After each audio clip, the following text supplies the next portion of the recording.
መንፈስ ቅዱስ አሐዱ አምላክ አሜን። እንደምን ዋላችሁ? እንደምን ሰነበታችሁ? ምሕረቱ ብዙ የሆነ በቸርነቱ የሰበሰበን እግዚአብሔር ስሙ የተመሰገነ ይሁን።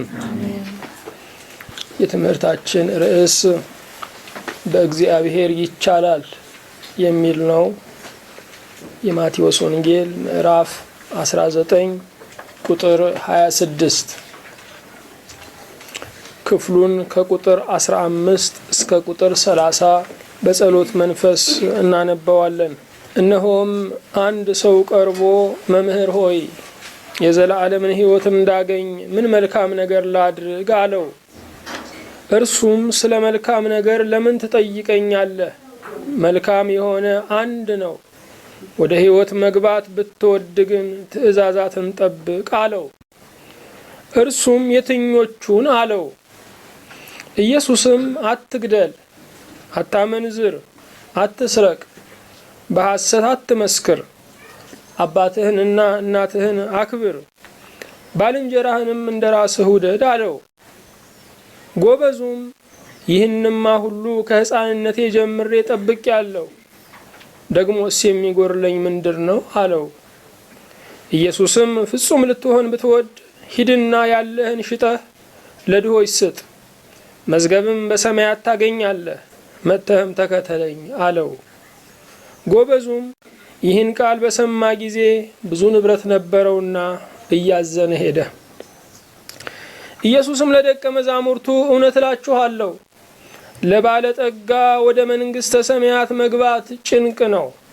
ዳግመኛም እላችኋለሁ ባለጠጋ ወደ እግዚአብሔር መንግሥት ከሚገባ ግመል በመርፌ ቀዳዳ ቢገባ ይቀላል አለ።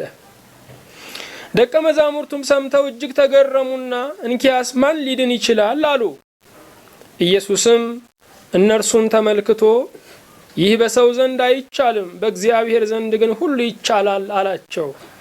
በዚያን ጊዜ ጴጥሮስ መልሶ እነሆ እኛ ሁሉን ትተን ተከተልነ፣ እንኪያስ ምን እናገኝ ይሆን አለው። ኢየሱስም እንዲህ አላቸው፣ እውነት እላችኋለሁ እናንተስ የተከተላችሁኝ በዳግመኛ ልደት የሰው ልጅ በክብሩ ዙፋን በሚቀመጥበት ጊዜ እናንተ ደግሞ በ12ቱ የእስራኤል ነገድ ስትፈርዱ በ12 ዙፋን ትቀመጣላችሁ። ስለ ስሜም ቤቶችን ወይም ወንድሞችን ወይም እህቶችን ወይም አባትን ወይም እናትን ወይም ሚስትን ወይም ልጆችን ወይም እርሻን የተወ ሁሉ 100 እጥፍ ይቀበላል፣ የዘላለምንም ሕይወት ይወርሳል። ነገር ግን ብዙዎቹ ፊተኞች ኋለኞች፣ ኋለኞችም ፊተኞች ይሆናሉ። ያለህ የነበርክ ለዘላለም የምትኖር ስምህ እግዚአብሔር የሆነ ስምህ ከአጽናፍ አጽናፍ የሚያዝ ስምህ አንተን ወክሎ የሚሰራ ጌታ በስምህ ኃይልን ስላደረክልን እናመሰግንሃለን። ስምህ ሲጠራ ሞት ስለደነገጠ፣ ደዌያትም ስለተገሰጹ፣ የተብረከረኩ ስለጸኑ፣ ደካሞች ስለበረቱ፣ ያዘኑ ስለተጽናኑ እናመሰግንሃለን። በስምህ ለእኛ መልካምን ድንቅን ያደረክ እግዚአብሔር አምላካችን ሆይ የከበረ አምልኮ ለማንም የማይሰጥ የምስጋና እጅ መንሻ ለገናናው መንግስትህ ይሆንልህ።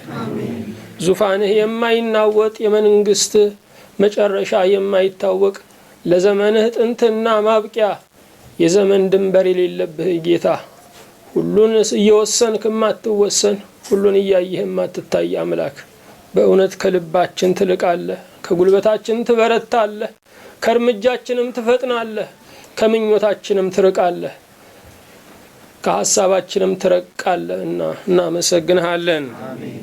የነፍሳችን ንጉሥ እግዚአብሔር በአንተ ተደግፈን ይኸው በረታን፣ ሽባዎቹ በአንተ ተደግፈን ይኸው ቆምን። እንባዎቻችን ሁሉ በስምህ ታበሱልን፣ አፋችንን ዝማሬ መላህ። ጥቁሩን ተራራ ከፊታችን የተጋረጠውን ከኋላ አድርገህ ትዝታ አደረክልን። ሁሉን ስታሳልፍ ሁሉን ስትለዋውጥ የማይደክም አጋዥ ማትሻ ምክር ማትጠይቅ የኛ ጌታ እግዚአብሔር ተመስገን። በልባችን ተቀደስ፣ በአንደበታችን ተወደስ፣ በሰራ አካላችን ሁሉ ክብሩን አንተ ውሰድ። መምህር ሆይ እባክህ አስተምረን፣ ከሩቅ መተናልና በባዶ አትሸኘን። ሁሉን የምትይዝ ጌታ ሆይ በቃልህ ገስጸን፣ በቃልህ አቅናን፣ በቃልህ መንገዳችንን አብራልን። በሰላም ጀምረን እስክንፈጽም ጥበቃህ በዙሪያችን፣ ማዳንህ በመካከላችን ይሁንልን። የሰው መምህርነት ከንቱ እጅግም ብላሽ ነው። አንተ መምህሩ እባክህ አስተምረን። ራሱን ማስፈጸም የሚችለው ቃል በኃይል በክብር በድል ዛሬ እንዲመጣ እንማልድሃለን። በአንዱ ልጅ በኢየሱስ ክርስቶስ በእርሱ ያለ ክብር ጽን ላንተ ይገባሃል። ከእርሱ ጋራ ከመንፈስ ቅዱስም ጋራ ዛሬም ዘወትርም ለዘለዓለሙ አሜን። የትምህርታችን ርዕስ በእግዚአብሔር ይቻላል የሚል ነው። የሰው ልጅ እችላለሁ እያለ ይፎክራል። ፉከራ ግን በራሱ ፍርሃት ነው። በእግዚአብሔር እችላለሁ ማለት ግን እምነት ነው። እምነትም ድፍረት ነው። የሰው ልጅ እችላለሁ እያለ በራሱ ይፎክራል። ፉከራም ፍርሃት ነው። በእግዚአብሔር እችላለሁ ማለት ግን እምነት ነው። እምነትም ድፍረት ነው። ብዙ የማንችላቸው ነገሮች አሉ። የማንችላቸው ነገሮች ግን ያለመቻልን ተስፋ መቁረጥ የሚያሳድሩብን አይደሉም። በሚችለው ጌታ እንድንደገፍ ምክንያት የሚሆኑ ናቸው። የቻልን የሚመስሉን ነገሮች እንኳ በራሳችን የቻልናቸው አይደሉም። አሁን ያለው የኛ ካልሆነ አሁን የሌለን የኛ ሊሆን አይችልም። አሁን የቻልን የሚመስለን የኛ ችሎታ ካልሆነ ከእጃችን ያፈተለከ የሚመስለን ነገር ደግሞ በእኛ ችሎታ የሚመጣ አይደለም። የተበሳጨውን ሕፃን በቀል ያማረውን ሕፃን ወላጆች የሚያደርጉት ትልቁን ሰውዬ ይይዙለትና ምታው ይሉታል። ሰፊውን ድርሻ እነርሱ ወስደው ባለድል ያደርጉታል። በህይወት ላይ ሰፊውን ድርሻ እግዚአብሔር እየወሰደ ይዞ ምቱ እያለን ባለድል ያደርገናል። ሰልፉም የጌታ ድሉም የጌታ ነው። ክብር ለእርሱ ይሁን። በችሎታችን እንደኖርን በችሎታችንም እንዳለን ያልቻልናቸው ነገሮች ለብዙ ዘመን ያስተክዙናል፣ ያበሳጩናል፣ ያሳዝኑናል፣ ለምርኮ እጃችንን እንድንዘረጋ ያደርጉናል። እግዚአብሔር በህይወታችን ረጅም ዘመን የሚወስድበት ልካችንን ለማሳወቅ ነው። ሰው በቶሎ እጅ አይሰጥም፣ ያውም ለእግዚአብሔር። የማንችላቸው ነገሮች የህይወት ገደቦቻችን አይደሉም። የማንችላቸው ጉድለቶች የእግዚአብሔር ሙላት መገለጫዎች ናቸው። የማንችላቸው የበረቱብን ነገሮች የእግዚአብሔርን ኃይል የምናይባቸው ናቸው። እኔ አልችልም እምነት ነው። እምነት ግን የሚሟላው ጌታዬ ይችልልኛል ስንል ነው። እኔ አልችልም እምነት ነው። እምነት ግን የሚሟላው ጌታዬ ይችልልኛል ብለን ስናምን ነው። ሁላችንም ብንሆን ያለመቻል ገደቦች አሉን። ገደቦቻችን ግን ሰባሪዎቻችን ሳይሆኑ ጠባቂዎቻችን ናቸው። የዚችን ዓለም እድሜ ያረዘመው እግዚአብሔር የሰጠን ገደብ ነው። ስልጣን ቢኖረኝማ እንላለን፣ አቅም ቢኖረኝማ እንላለን። ስልጣን ቢኖረን አቅም ቢኖረን የምናደርገውን ነገር ስናስበው አቅምና ስልጣን ቢኖረን ይቺ ዓለም እንደማትኖር የሰው ልጆችም ጉዞ እንደሚቋረጥ እርግጠኞች ነን። ስለዚህ እግዚአብሔር የኛንና የዓለምን እድሜ የሚጠብቀው ባለመቻል ገደብ ነው። አዎ ፉከራ የሰው ገንዘብ ነው፣ ማድረግ ግን የእግዚአብሔር ኃይል ነው። እግዚአብሔር ለፉከራ ኃይልን አይሰጥም፣ ለእምነት ግን መቻልን ይሰጣል። በተፈጥሮ የተገደብነን፣ በአቅም ማነስ የተገደብነን እንኳን የችግሮችን መፍትሄ ለማምጣት ይቅርና የችግሩን ምንነት በውል እንኳን ለማወቅ እንቸገራለን። እኔ ችግሬ ምን መሆኑን ባቀው ይበቃኛል እንላለን። በሽታዬ ምን መሆኑን ባቀው ይበቃኝ ነበር እንላለን። ስለዚህ የኛ አቅም ለችግሮች መፍትሄ መስጠት አይደለም፣ የችግርን ምንነት እንኳን አጥርቶ የማያውቅ አቅም ነው ያለን። ታዲያ የሚያሸንፈን ነገር በበዛበት ዓለም ላይ መቻልን በተነሳ አኗኗር ላይ እንዴት መኖር እንችላለን? እግዚአብሔር ያዋቀራት ህይወት እኛ ሳንችል ስንቀር የምትቆም አይደለችም። በእግዚአብሔር መቻል ደግሞ የምትቀጥል ናት። እግዚአብሔር ያዋቀራት ህይወት እኛ ሳንችል ስንቀር የምትቆም አይደለችም። በእግዚአብሔር መቻል ደግሞ የምትቀጥል ናት። አዎ እግዚአብሔር በህይወታችን ችሎታውን ሊያሳየን ይፈልጋል። የሱን ችሎታ ግን የምናየው የኛ መቻል ሲያበቃ ነው። ባነበብነው ክፍል ላይ የእግዚአብሔርን ችሎታ ነው የምናየው። ክፍሉን ሲጀምር እንደዚህ ይላል፣ እነሆም አንድ ሰው ቀርቦ መምህር ሆይ የዘላለምን ሕይወት እንዳገኝ ምን መልካም ነገር ላድርግ አለው። ጥያቄው የመጠማት ጥያቄ አይደለም። ስለዚህ መልስ አልሆነውም። መልስ የሚሆናቸው በእውነት ለተጠሙ ነው። ላልተጠሙ ሰዎች መልሱም ጥያቄያቸው ነው። ሰዎች ከብዙ አንጻር ይጠይቃሉ። የንግግር መክፈቻ ምክንያት እንዲሆን ጥያቄ ያቀርባሉ። ጭርታን ለመሻር፣ ዝምታን ድል ለመንሳት ጥያቄ ያነሳሉ። ጥያቄያቸው የእውነት አሰሳ አይደለም። ጥያቄያቸው ጸጥታን የሚዋጋ ነው። አሁንም ሰዎች ይጠይቃሉ የሌላውን ዕውቀት ለመገምገም። ከኔ ምን ያህል ያውቃል? ከኔ ያነሰ ካወቀ ብልጫዬን አሳየዋለሁ፣ ከኔ የበለጠ ካወቀ ደግሞ በጊዜ እለየዋለሁ ለማለት ሰዎች ጥያቄ ያነሳሉ። በሌላው ላይ እንከን ለመፈለግም ሰዎች ጥያቄ ያነሳሉ። ምን አይነት እውነትን በውስጡ አገኛለሁ ሳይሆን ምን አይነት ስተትን በውስጡ አገኛለሁ ለማለት ሰዎች ጥያቄ ይጠይቃሉ። አሁንም ሰዎች አዋቂነታቸውን ለማሳወቅ ጥያቄ ይጠይቃሉ። ጥያቄውን ያቀርባሉ፣ መልሰው ደግሞ መልስ ይሰጣሉ። ሐሳባቸው እውነትን ማብራት አይደለም። ሐሳባቸው በእውነት ላይ ተንጠላጥለው የራሳቸውን ክብር፣ የራሳቸውን ዝና ለመቆለል ነው። ከነዚህ ሁሉ የተለዩ ግን ጥያቄዎች አሉ። እረፍትን ፍለጋ የሚጠይቁ ጥያቄ ጥማት ነው። ጥማት እርካታውን ሲያገኝ የሚቆም እንጂ ተደልሎ የሚቀር አይደለም። እርካታቸውን ፈልገው ደግመው የሚጠይቁ፣ እርካታቸውን ፈልገው መልሳቸውን አጥብቀው የሚሹ አሉ። ይሄ ሰው ግን መምህር ሆይ የዘላለምን ሕይወት እንዳገኝ ምን መልካም ነገር ላድርግ ያለው የዘላለም ሕይወት ነገር አስጨንቆት አልነበረም። ስለዚህ ጥያቄው የመጠማት አይደለም። ጌታችን መድኃኒታችን ኢየሱስ ክርስቶስ በስብከት ዘመኑ ብዙ ጥያቄዎችን ያስተናግድ ነበረ። ደቀ መዛሙርቱ የሚያቀርቡለትን ጥያቄ በገርነት ይመልስ ነበረ። የከሳሾቹን ጥያቄ ደግሞ በጥያቄ ይመልስ ነበረ። ደቀ መዛሙርቱ እውነተኛ ጥያቄዎች ስለነበሩ ከአደባባይ ይልቅ መምህሩ አረፍ በሚልበት ጊዜ ሄደው እንደገና ይጠይቁታል። እንደገና ይማራሉ። የሚጠይቁ ሰዎች እንደገና ይማራሉ።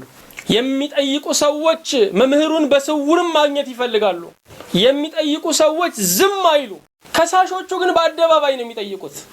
ዓላማቸው እውነትን ማግኘት አይደለም፣ ከእውነት ስተትን መፈለግ ነው። ስለዚህ ጌታችን እንደዚህ ያመጡትን ጥያቄ አቅጣጫውን አዙሮ በጥያቄ ወደ ራሳቸው ይመልስላቸው ነበረ።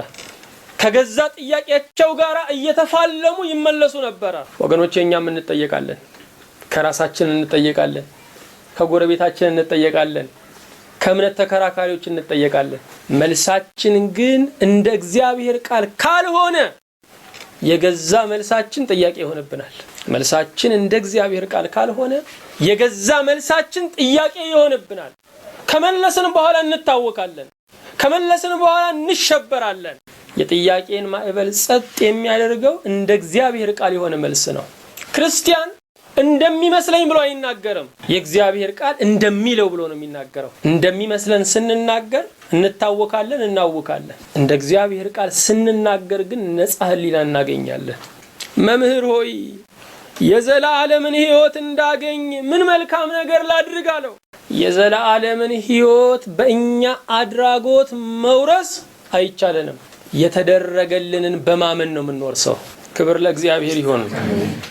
መልካም ነገርን የማድረግ ጉልበት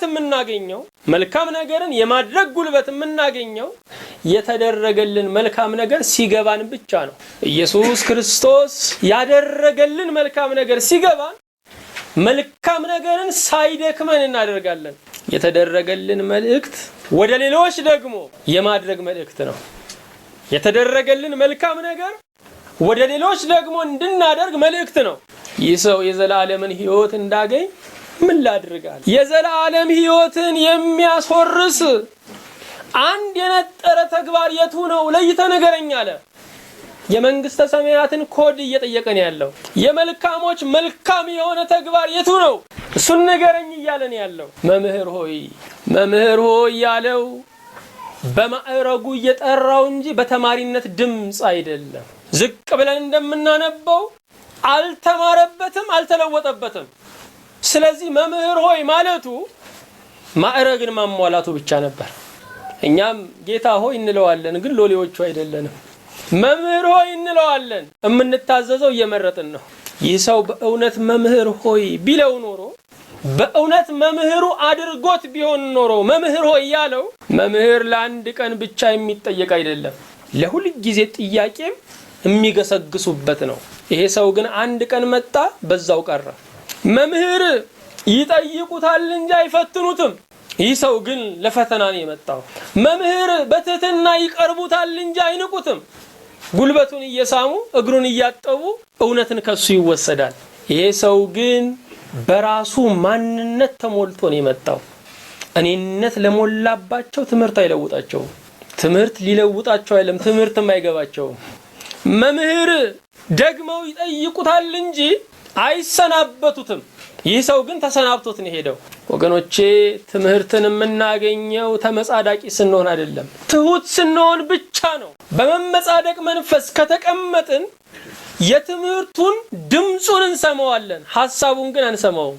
አሁን ከሩቅ ድምጽ ሊሰማን ይችላል፣ ሐሳቡ ምን እንደሆነ ግን መለየት አንችልም። ለምን ስንል የእግዚአብሔር እውነት ለትሁታን ብቻ የተብራራ ስለሆነ ነው። እግዚአብሔር የከበረ እውነቱን ለትዕቢተኞች አይሰጥም። የዘላለምን ሕይወት እንደወርስ ምን ላድርግ አለ። የዘላለም ሕይወት በአድራጎት የሚገኝ አይደለም። ለምን ስንል ሰው ሕግን በሙሉነት በመፈጸም የዘላለምን ሕይወት ማግኘት ስለማይችል ነው። ያዕቆብ እንደነገረን 10ን ሕግ ማፍረስ ነው። ከ10ሩ አንዱን ማፍረስም ሕግ አፍራሽነት ነው። ሰው ፍርድ ቤት የሚቆመው የወንጀለኛ መቅጫን በሙሉ አንቀጽ ስለሻር አይደለም።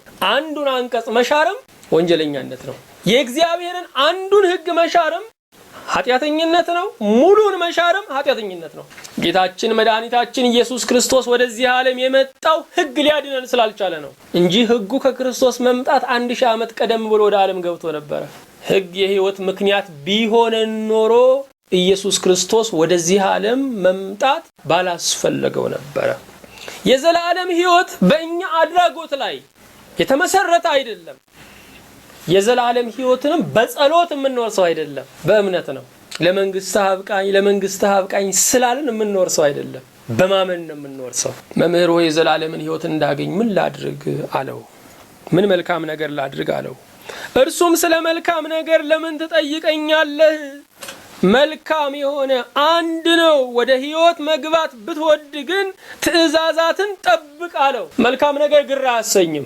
መልካም ነገርን እግዚአብሔር አስቀድሞ በተፈጥሮ ውስጣችን አስቀምጧል፣ ኋላ ደግሞ በትእዛዛት ገልጦታል። መልካም ነገር ግራ አያሰኝም። እግዚአብሔር አስቀድሞ በተፈጥሮ በውስጣችን አስቀምጧል፣ በትእዛዛት ደግሞ ገልጦታል። መልካም ነገር ቋሚ የሚሆነው ከመልካምነት ውስጥ ነው። መልካም ነገር ተግባር ከሆነ ተግባር ስራ 8 ሰዓት ሊሆን ይችላል። እግዚአብሔር መልካም እንድናደርግ አይደለም፣ መልካም እንድንሆን ነው የሚያደርገን። መልካም ስንሆን ምንጩ ሲፈወስ ወራጁም የተፈወሰ ይሆናል። መልካም መሆንን የምናገኘው ደግሞ ሕይወት ከሚለውጠው ከክርስቶስ ፍቅር የተነሳ ነው። መልካም መሆን መዳን ነው። መምህር ሆይ የትኛውን መልካም ነገር ላድርግ አለው። መልካም ነገር አይመረጥም። ጊዜ ካገኘን መልካምን ሁሉ ማድረግ ይገባናል። አዎ የሰው መልካም አለ፣ የእግዚአብሔር መልካም አለ። የሰው መልካም በእግዚአብሔር መልካም ይገመገማል። የእግዚአብሔር መልካም ግን በሰው መልካም አይገመገምም።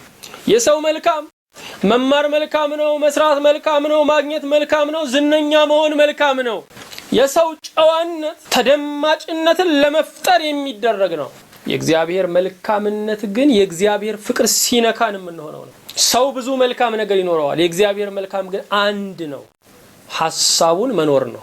ጌታ ወደ ሕይወት መግባት ብትወድ ግን ትእዛዛትን ጠብቅ አለው።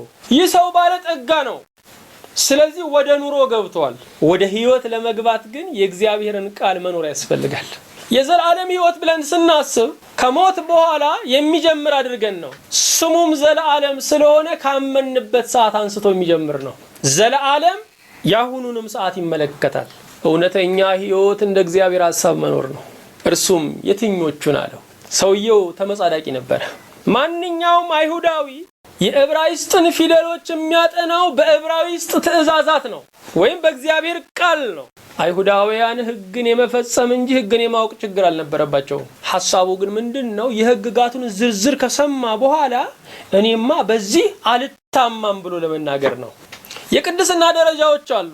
የቅድስና ደረጃዎች 3 ናቸው። የመጀመሪያው ክፉን የመተው ደረጃ ነው። ሁለተኛ መልካም የማድረግ ደረጃ ነው። ሶስተኛ ከታዘዝነው አትርፈን የምንሰራው ደረጃ ነው። ክፉን መተው ፖሊስን የሚያረካ ነው። ስለዚህ ፖሊስ አይፈልገንም። መልካም ማድረግ ግን እግዚአብሔርን የሚያረካ ነው። የታዘዝነውን መልካም ብቻ ማድረግ ደግሞ ሕግን መጠበቅ ስለሆነ ማትረፍ አለብን።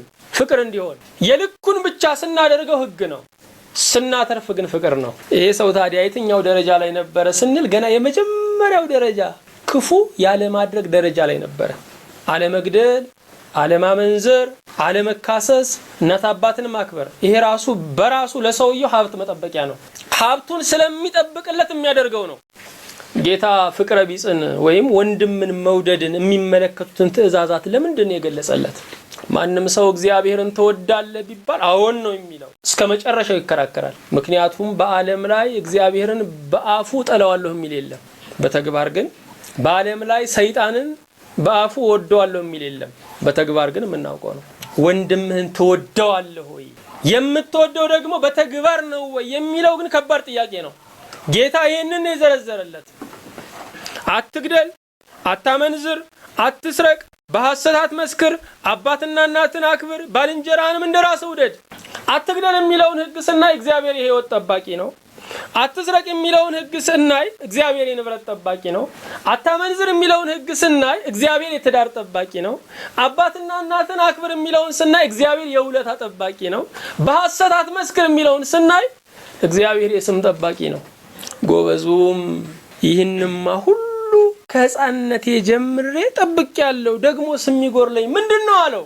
ወገኖቼ ይህ ሰው በአዋቂ ፊት እንኳ የሚተች ሰው ነው። ይሄን እየተናገረ ያለው ግን ልብና ኩላሊትን በሚመረምረው አምላክ ፊት ነው። ከመጀመሪያም ሊል የፈለገው ይሄንን ነው። ርዕስ አረዘመ እንጂ ሐሳቡ ይሄው ነው። እነኚህን ሁሉ ከልጅነቴ ጀምሮ ጠብቄያለሁ ለማለት ነው የፈለገው። ሰዎች ኑሮ ሲሳካላቸው፣ ባለጠጎች ሲሆኑ፣ ዝነኞች ሲሆኑ የዋህ ምን ይሆናል ብላችሁ ነው ይላሉ። እኔ ሆዴ ባዶ ነው ይላሉ። እኔ የዋህ ነኝ ይላሉ። የዋህ የሚባለው ግን ያንን የዋህነቱን የማያውቀውም እሱ ባለጠጋ ነው ይህ ሰውዬ። ታዲያ ምን ያምረዋል? ሰው የሚበላው የሚጠጣው ካገኘ የሰው ፍላጎት መቆሚያ የለውም። ባለጠጋ ሲሆን ደግሞ ዝና ያምረዋል። ስለዚህ ዝናውን በክርስቶስ አንደበት ለመስራት ነው የፈለገው። ጌታ ግን ለእምነት እንጂ ዝናን ለሚናፍቁ የሚመች አምላክ አይደለም። ያውም በስሙ ዝናን ሊሰሩ በሚፈልጉ ይቆጣል። እኔም አልችለው የቀረኝ ሕግ ካለ ንገረኝ ዛሬውኑ አለው። ከመለኮት ጋር ሂሳብ እየተሳሰበ ነው። ኢየሱስም ፍጹም ልትሆን ብትወድ ሂድና ያለህን ሸጠህ ለድሆች ስጥ፣ መዝገብም በሰማያት ታገኛለህ፣ መጥተህም ተከተለኝ አለው። ይህ ሰውዬ የኔ በሚለው ነገር የተሞላ ነው። መልካምነቱም የሱ መስሎታል፣ ሀብቱም የሱ መስሎታል፣ ጉብዝናውም የሱ መስሎታል። የኔ የምትለውን ሁሉ ጣል፣ ያለ የሚመስልህን እንደሌላ አድርገህ ቁጠረው። አንተ ደሃ ሁንና ሌሎችን አበልጽግ፣ መስዋዕት ሁንና ሌሎችን ታደጋቸው፣ ከዚያ በኋላ እኔ ተከተለኝ አለው። የሰውየው አመጣጥ ግን ኢየሱስ ሆይ ተከተለኝ ለማለት ነው። አንዳንድ መኪናዎች ላይ እናያለን አይደለ? ተከተለኝ የሚል እናያለን። እንደነሱ ቋንቋ አገላለጽ ሊሰማቸው ይችላል። በህይወት ላይ ግን ሰዎች እግዚአብሔርን ተከተለኝ ይሉታል። በኑሯቸው እግዚአብሔርን ተከተለኝ፣ እኔ ልቅደም፣ አንተ ተከተለኝ ይሉታል። ንብረትን ሁሉ ሽጠ ለድሆች ስጥ፣ መዝገብን በሰማይ ታገኛለህ፣ ከዚያ በኋላ ተከተለኝ አለው። በእርግጥ ይህ ጥያቄ ሁሉም ሰው እንዲያደርጉት የሚጠየቁት አይደለም። የበለጠ ክብር ለማግኘት የሚፈልጉ ግን ሁሉን ትተው እሱን ቢከተሉ ዋጋቸው በሰማያት 100 እጥፍ ነው። ለድሆች ስጥ አለው። ድሆች የቅድስና መለኪያዎች ናቸው። የድሆች አፍ የሰማይ ጎተራ ነው። ለድሃው ስታጎርሰው በሰማይ ይመዘገብልሃል አለው። እዚህኛው ባንክ ገንዘብ ስንከት ሩቅ አገር ያለው መዝገባችን እዚያ ይወጣል ገብቷል የሚል፣ እዚህ ጋር ለድሃ ስንሰጥ በሰማይ ገብቷል ተብሎ ይጻፍልናል።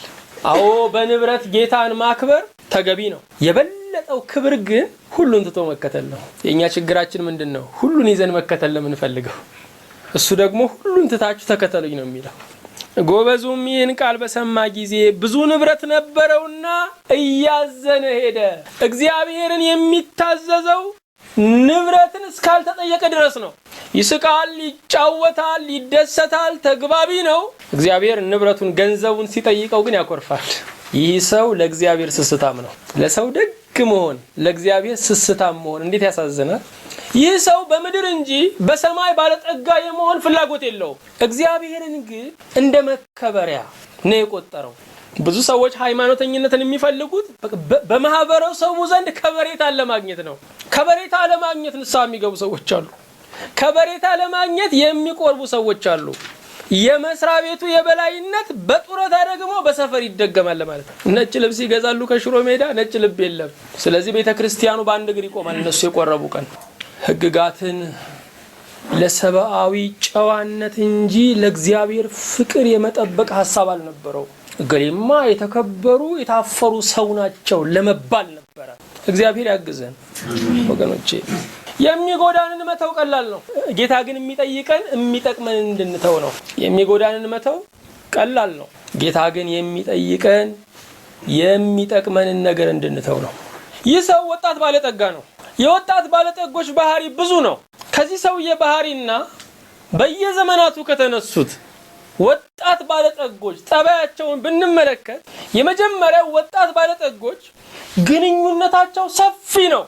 ሰፊውን ግንኙነታቸውን ለአንድ ቀን ጥቅም ይፈልጉታል። ግንኙነት በራሱ በግንኙነቱ ግን ዋጋ ነው። ይሄን ግን አይረዱም። በመሽቀርቀር ያምናሉ። ምክንያቱም የሰው ዓለም ኖር ለልብሱ ነው የሚለውን ነገር ያሰምሩበታል። ዕውቀትን ሁሉ ለገንዘብ ማምጫነት ነው የሚጠቀሙበት። ስለዚህ ዕውቀትን ያረክሱታል። ገንዘብ የኪስ ሀብት ነው፣ ዕውቀት ግን የነፍስ ሀብት ነው። ገንዘባቸው ለዕውቀታቸው እጅ አይነሳም፣ ዕውቀታቸውን ግን ለገንዘብ እጅ ያስነሱታል። ወጣት ባለጠጎች አሁንም ጨዋነት የሀብት መጠበቂያ ስለሚመስላቸው ይፈልጉታል። አስመሳይ ትሕትና አላቸው፣ በልባቸው ትዕቢተኞች ናቸው። ከዘመኑ ስልት ጋራ ይቆራኛሉ።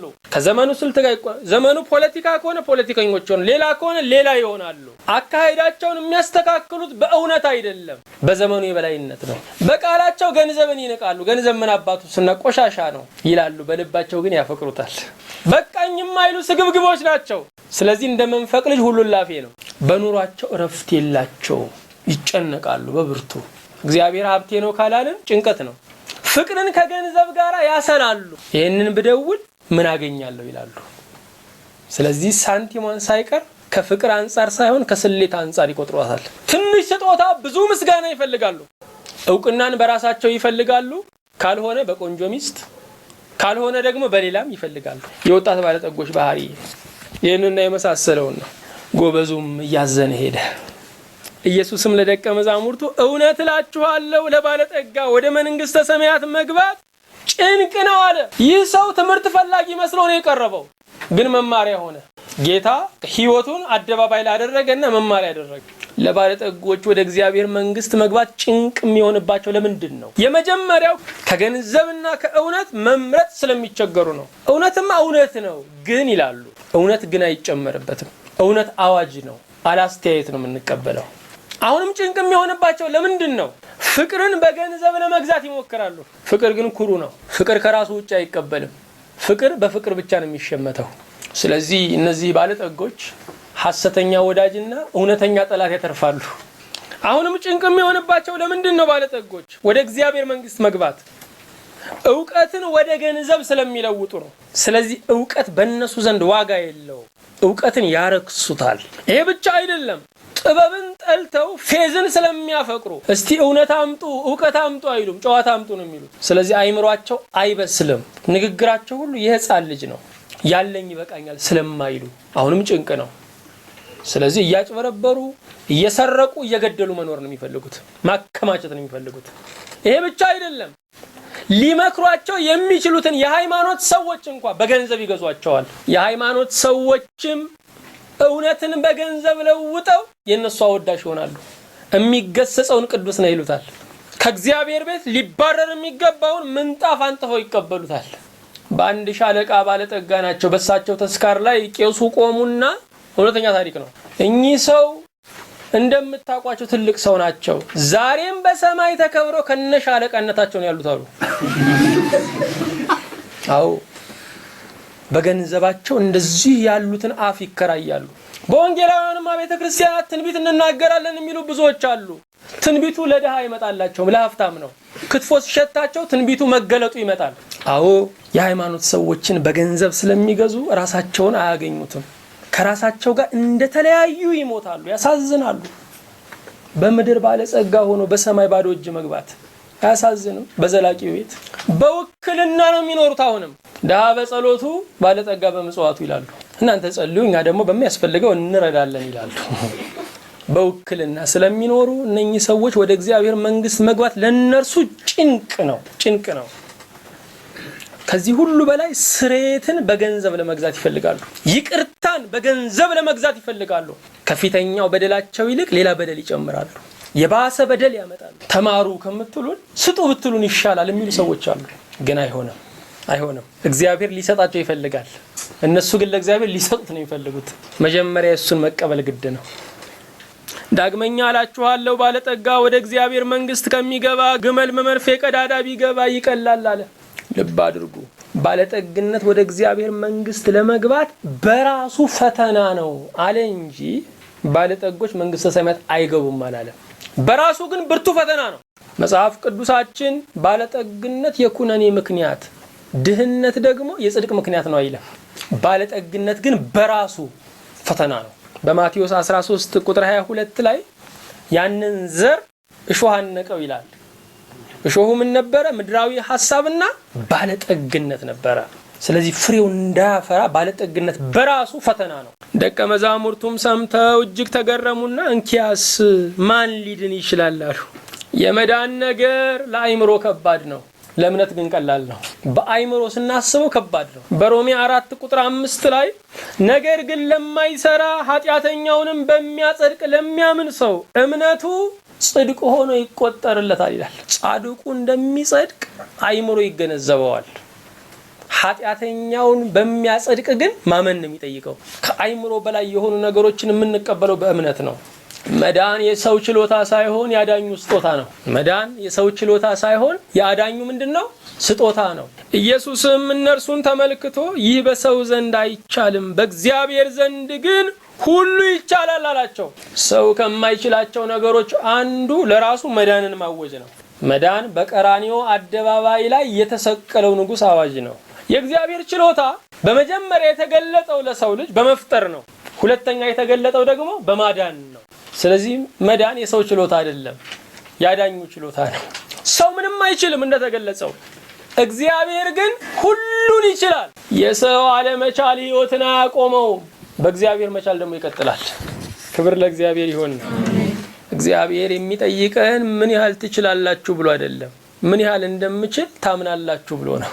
እግዚአብሔር የሚጠይቀን ምን ያህል ትችላላችሁ ብሎ ሳይሆን ምን ያህል እንደምችል ታምናላችሁ ብሎ ነው። በዚያን ጊዜ ጴጥሮስ መልሶ እነሆ እኛ ሁሉን ትተን ተከተልን፣ እንኪያስ ምን እናገኝ ይሆን አለው። ጴጥሮስ ሁሉን ያለመተውን ዕጣ ሲሰማ ሁሉን ትቶ የመከተል ዋጋው ደግሞ ምን ይሆን አለ። ምክንያቱም አለማመን በሚያስጠይቀው መጠን ማመን ደግሞ ይባርካል። ያንን መስማት ፈለገ። ያኛው ሰውዬ ለምን አልዳነም ሳይሆን እኔ ግን እንዴት ዳንኩኝ የሚል ይመስላል ጥያቄው። ጌታ መለሰ። ኢየሱስም እንዲህ አላቸው፣ እውነት እላችኋለሁ እናንተስ የተከተላችሁኝ በዳግመኛ ልደት የሰው ልጅ በክብሩ ዙፋን በሚቀመጥበት ጊዜ እናንተ ደግሞ በ12ቱ የእስራኤል ነገድ ስትፈርዱ በ12 ዙፋን ትቀመጣላችሁ አለ። የመከተልን ዋጋ ነገራቸው። ፍጥረት ሲታደስ የእግዚአብሔር መንግስት ሲሰፍን የዛን ጊዜ የሚቀመጡበትን ስፍራ ነገራቸው። በመቀጠልም እንደዚህ አለ፣ ስለ ስሜም ቤቶችን ወይም ወንድሞችን ወይም እህቶችን ወይም አባትን ወይም እናትን ወይም ሚስትን ወይም ልጆችን ወይም እርሻን የተወ ሁሉ 100 እጥፍ ይቀበላል፣ የዘላለምን ሕይወት ይወርሳል አለ። እነኚህ ነገሮች ሲነገሩ እንኳን ልብ ይመታሉ አይደለ? ቤት ከባድ ነገር ነው። ሚስት፣ ልጅ፣ እርሻ፣ እናት፣ አባት፣ እህት፣ ወንድም። የኢየሱስ ክርስቶስ ፍቅር ግን ይህን ሁሉ ፍቅርና እሴት ያስንቃል። ከምንጠላው ጋር አወዳድሮ ጌታዬን እወዳለሁ ማለት ቀላል ነው። ከምንወደው ጋር አወዳድረን ነው ክርስቶስን መውደድ። እነኚህን ሁሉ የሚተካ ዋጋ ኢየሱስ ክርስቶስ ነው። ከእናት ይልቅ እናት፣ ከአባት ይልቅ አባት፣ ከትዳር ይልቅ ትዳር፣ ከእርሻ ይልቅ ርስት፣ ከቤት ይልቅ መጠጊያ ስለኛ የሞተው ኢየሱስ ክርስቶስ ነው። አንድ ሰው ሲናገሩ ምን አሉ? ስለ ኑሯቸው ሲናገሩ ነው እኔ እንደ አዳም በሚስቴ እንደ ኤሊ በልጆቼ ታስሬ አምላኬን አልክድም ብዬ ነው ኑሮዬን የፈታሁት አሉ። እንዲህ የሚል ድፍረት ያለው ሰው አለ ወገኖቼ። እንኳን ከትዳር አይደለም ከጮኝነትስ ጋር እናወዳድ የለ እንደ ጌታን እንኳን ከደረጀ ገና ከሐሳብ ጋር እግዚአብሔር ያስበን። በመጨረሻ ምን አለ? ነገር ግን ብዙዎቹ ፊተኞች ኋለኞች፣ ኋለኞችም ፊተኞች ይሆናሉ አለ። አዎ የእግዚአብሔርን መንግስት የሚወርሱት የቀደሙ ሳይሆኑ የጨረሱ ናቸው። የእግዚአብሔርን መንግስት የሚወርሱት የቀደሙ ሳይሆኑ የጨረሱ ናቸው። ኢየሱስም እነርሱን ተመልክቶ ይህ በሰው ዘንድ አይቻልም፣ በእግዚአብሔር ዘንድ ግን ሁሉ ይቻላል አላቸው። ርዕሳችን በእግዚአብሔር ይቻላል የሚል ነው። በዚህ ክፍል ውስጥ 3 ነገሮች ከባድ ሆነው ተጠቅሰዋል፣ ሰው የማይችላቸው። የመጀመሪያ ህጉን መጠበቅ ነው። ህጉ ያዛል እንጂ ያዘዘንን እንድንፈጽም ኃይል አይሰጥም። ኢየሱስ ክርስቶስ ሞቶ መንፈስ ቅዱስን ከላከ በኋላ ግን መንፈስ ቅዱስ ህግን የመጠበቅ ኃይል ሆነ። መንፈስ ቅዱስ ህግን የመጠበቅ ኃይል ሆነ። እኔ እንደ እግዚአብሔር ቃል መኖር አልችልም ይላሉ ሰዎች። እንደማይችሉ ግን እግዚአብሔር ቀድሞ ያውቃል። ስለዚህ ቅዱስ መንፈሱን ወደ ዓለም ልኳል። የራሳቸውን አለመቻል ያምናሉ፣ ጥሩ ነበረ። በእግዚአብሔር መቻል ስለማይደገፉ ግን እምነታቸው ጎዶሎ ነው። አሁንም ሁለተኛ ሰዎች መዳንን ሲያስቡ እኔ አልችልም ይላሉ። እኔ ወደ እግዚአብሔር መንግስት እንዴት እገባለሁ ይላሉ። ያለ ሰው ከሰሙም ይደነግጣሉ።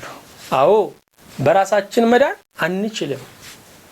መዳንን ግን ስለኛ በቀራንዮ አደባባይ የተሰቀለው የክርስቶስ ዋጋ ነው ወይም የክርስቶስ ትርፍ ነው። ብቁ ሆነን አንድንም። ክርስቶስ ብቃታችን ሲሆን ግን እንድናለን። ይሄንን የምንቀበለው በእምነት ነው። አድራጎታችን ሊያድነን ስላልቻለ የሚያድን አድራጎትም ስላልነበረን ክርስቶስ በመስቀል ላይ ሞቶልናል። ሌላው አሁንም አይቻልም ብለን የምናስበው የፍጥረትን መታደስ ነው። ጌታ በዚህ ክፍል ላይ ፍጥረት እንደሚታደስ የእግዚአብሔር ግዛት በምድር ላይ እንደሚመሰረት ተናገረ። ብዙ ነገር ተዝረክርኳል። እንዴት ይስተካከላል? ተፈጥሮ በራሱ እየባከነ ነው ያለው። ከነገስታት ከጥበበኞች አቅም በላይ የሆኑ ነገሮች አሉ። ችግርን ማስወገድ አይደለም፣ ችግሩን እንኳን ባለበት ለማቆም እንወያያሉ ነው ያለው። ችግርን ባለበት የሚያቆም ሳይሆን ችግርን በመልካምነት የሚለውጥ እግዚአብሔር ነው። በሰው አይቻልም የምንሰማው የምናየው ነገር፣ እግዚአብሔር ግን ይችላል። ስለ አየሩ እግዚአብሔር ይችላል። ቢጠየቅ ኖሮ በእውነት መንግስታት ሁሉ መሰብሰብ አያስፈልጋቸውም ነበር፣ ይመልስ ነበር ጌታ። ስለ ምድር ሙቀት መጨመር ይመልስ ነበር ጌታ። አልተጠየቀም። ግን እሱ ካልጠየቁት አይመልሰው። ስለዚህ የሚሆነው ነገር ምንድነው? እኛም አፍሪካውያን ብንሆን የቁም ተስካራችንን እንብላ ስጡን እያልን ነው። የቁም ተስካር ባለቤቱ ቆሞ የሚቀምሰው ነው። ስለዚህ ዓለሟ መበላሸቱ አልቀረም፣ ግን ስጡንና የቁም ተስካራችን እንብላ እያልን ያለ ነው። እግዚአብሔር ግን የህይወት ድግስ አለው። የቁም ተስካር የሚያበላ አይደለም። አዎ የፍጥረት መታደስ በእግዚአብሔር እጅ ነው ያለው። ምንድነው ያረጀብን ነገር? ምንድነው ከኛ አቅም ያፈነገጠው? ምንድነው ገና ስናስበው ፍርሃት የሚጭንብን ነገር? ምንድነው እንደማንችለው ያረጋገጥነው? ምንድነው ሐኪምስ እንደማይችለው የነገረን? ምንድነው ጥበበኞችም አንችልም ያሉት? ምንድነው ህግ አስከባሪዎችም ከኛ አቅም በላይ ነው ያሉት? እግዚአብሔር ግን ይችላል። አሜን። ዛሬ ለእግዚአብሔር መቻል እጅ ስጡ። ባለመቻላችሁ ብታለቅሱ አይናችሁ ይጠፋል። በእግዚአብሔር መቻል ብታምኑ ግን እንደ በራ ይኖራል። አዎ የማንችላቸው ነገሮች ብዙ አሉ። ህይወትም ስትዋቀር የማንችላቸው ነገሮች እንዲኖሩ ተደርጋ ነው። አለመቻልን ማመን እምነት ነው። እምነት ግን የሚሟላው በእግዚአብሔር መቻል ስንደገፍ ነው። ስለዚህ ወገኖቼ እግዚአብሔር ይችላል። ሰው የማይችለውን ጎበዝ የማይችለውን እሱ ይችላል። በሱ ህጉን መጠበቅ እንችላለን። በሱ መዳን እንችላለን። በሱ የፍጥረትን መታደስ ማየት እንችላለን። የሚችለው ጌታ ከአጽናፍ አጽናፍ ስሙ የተባረከ ይሁን። ለደከምን ሁሉ እጅ ለመስጠት ለጠላት ለመማረክ ለሚዳዳ ባህረ ኤርትራን የከፈለ ክንዱ፣ ኢያሪኮን የደረመሰ ክንዱ፣ ዮርዳኖስን የከፈለ ክንዱ ዛሬም ለኛ ይዘርጋለን። አሜን። ልዑል አምላክ ይባርካችሁ። ዘመናችሁን እግዚአብሔር በደስታ ይፈጽምላችሁ። አሜን።